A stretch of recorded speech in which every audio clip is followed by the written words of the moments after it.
Hi guys, so today I want to show you how to put in one of these motion sensor faucets. Now if you don't have a motion sensor faucet to install, it's actually the same process, so don't worry about it. This video will still actually apply to you. But I've been really happy with it. I've had it for over a year, and just having those features of motion sensing or being able to have that pull down sprayer has been really handy. And I'm not a plumber, but it's pretty straightforward. Alright, here's a new faucet. It's supposed to be motion sensing. I'll have a link in the description. And it's got great reviews. You can set how hot you want it to be, because if you're like me, it's always hard to get just the right temperature. I feel like I'm always scalding myself. Ooh. Manual, good to keep. So it's got the same connections when it comes to hot and cold, and also sprayer. What's this? Now this controls the motion sensor. It's got this little junction box you have to mount. What's nice is this has just a single hole, or has this plate, so that way it covers up this plate, so it covers up the other one. So I'll definitely need to use that, because like this one, I have a plate that covers it as well. So don't worry, if you're doing just a traditional one, you're just gonna avoid this part. It'll essentially be the same process. If you look at this one, it's got a input and output to this box. Turn off the water to these two, and then I need to disconnect these lines here for the new faucet. Now this one also has a sprayer, which the new one doesn't, so I'm not going to need this anymore. So under the sink, I don't actually have shutoff valves because it's an older house, so what you can do is just go right to the source. So you can see blue, red, hot water heater. So I just need to turn off this. Whoa. There's no valve here though. So water comes in the house. As long as I turn this off, no water's going into the softener, which feeds the rest of the house. So I'll turn this one off. Ugh. Now we can go upstairs and we can make sure the water pressure's off, both hot and cold. Turning on the hot. Turning on the cold. Now you may notice I'm also missing one of my drains. I'm going to be replacing this at the same time. I thought I might as well do it while I'm working on the faucet here. This is what keeps the faucet in place. You have these wing nuts basically that are holding it, so you're gonna have to loosen those up. You can see I have a sprayer right here and a soap dispenser over there. It's all the same. They have these wing nuts on this 1-inch PVC.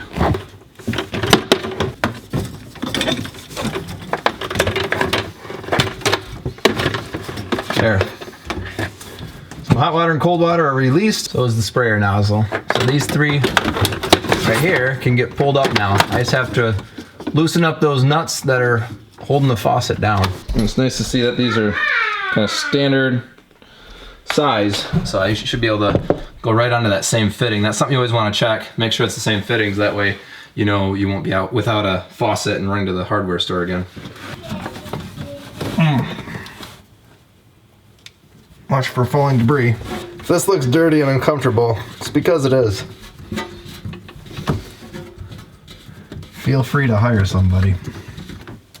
There we go. That's the nut that holds the faucet in place. You just gotta unscrew two of them. This is just hand tightened, so it's not too bad to get out. So once you got these two nuts off and it's disconnected, Should be able to come up here and just pull it out. Something's catching.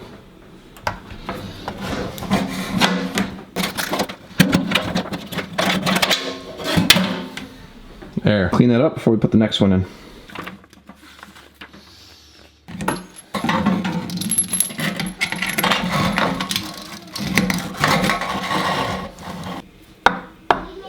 Ooh, that touches. Alright, looks like we got a bit of an issue. If we want to switch it to hot before turning it on, it's actually going to be hitting this windowsill. But I guess you'd usually turn on your faucet before turning it hot, so it should be fine. But I guess that's why this motion sensor is going to be so useful. Otherwise, I'll be having to trim this down at some point. Feels good though. So what you're going to do is underneath, you're going to put this around that stem, then the metal washer, and then this one that spins on. Yours may be just simply one of these simple ones right here though, and that's fine too. This is just a little higher quality. It's going to hold it in place better. So I got my rubber gasket against the sink, and I got this metal washer, and then I had this locking nut. You just tighten it up a little bit. I'm gonna go up there and make sure that plate is where I want it. I was in our house as a nooner. I want to see. Sometimes it helps to get a little hand on top, even if it's an 8-year-old. I'm gonna hand tighten right now. There we go. Just gotta tighten these little screws down.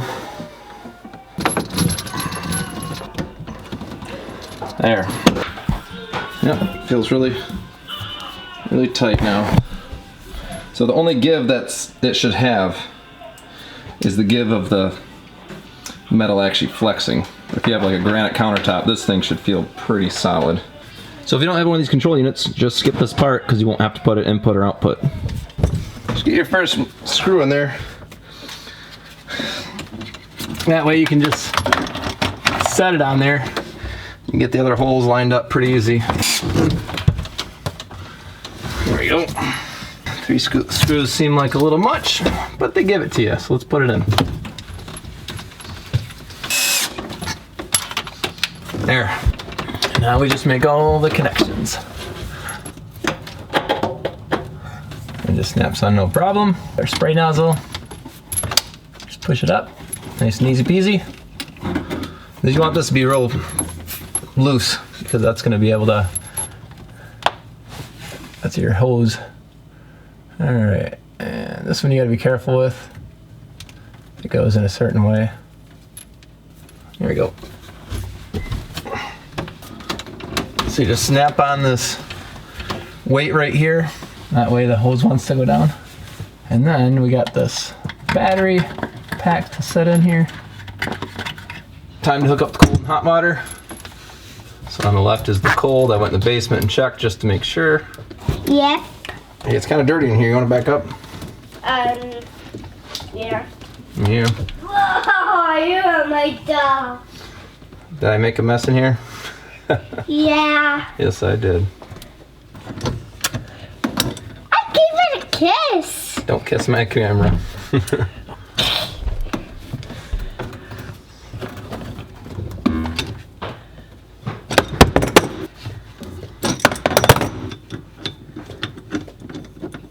Just gonna pull this down. It's a little hard to grab because the weight's on it already. And you're just gonna spin this on. You can see there's actually this little notch in there to make sure it goes up all the way. So it's back here, so. Quiet, please. Actually, I'm supposed to turn the water on first. Probably so I don't get anything in this screen right here. So let's go do that, buddy, okay? All right, we looked underneath to see if there's any leaks. It's fine there. So now we got the spray head on. We're good there. Hold on. So open the faucet handle. So what? So I'm gonna, stop. Here's cold, here's hot. Usually it's too hot, so I'm gonna put it right there. I'm gonna take this little sticker off. Yep. We're supposed to wave our hand in front of it, but it's not doing anything. So I did something wrong. I have to wipe this clean. Oh. All right, so it's supposed to be cold this way and hot this way. I screwed up, the lines are opposite down there. You can keep it or you can fix it. I'm gonna fix it. All right, yeah, so basically once it's installed, I switch the water heaters. Basically I have the temperature that I want here. And I just get close to it, turns on, get close to it, turns on. Now it probably doesn't seem much different than turning the water on and off, but the advantage of this is it's at the temperature I want every time. So this is kind of like my hand washing temperature that I want. And they actually have this little valve under here that you can, or not valve, but little switch you can hit. So if you need to do manual operation, you sure can. So, and when you pull this out, it also automatically starts up again too.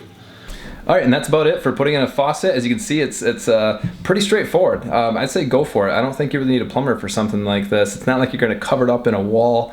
You know, if there's a problem, if there's a leak, you're gonna see it right away. So give it a go, and good luck. And also consider liking and subscribing. I got tons of other work that I'm working on right now, and I just gotta edit those videos, and I'm hoping to soon get those out to you guys. Thanks. Oh, and one more thing. Thank you very much for all the views. It's been amazing to see how many views my first kitchen video got. Because of that, I'm able to just do other home improvements, you know.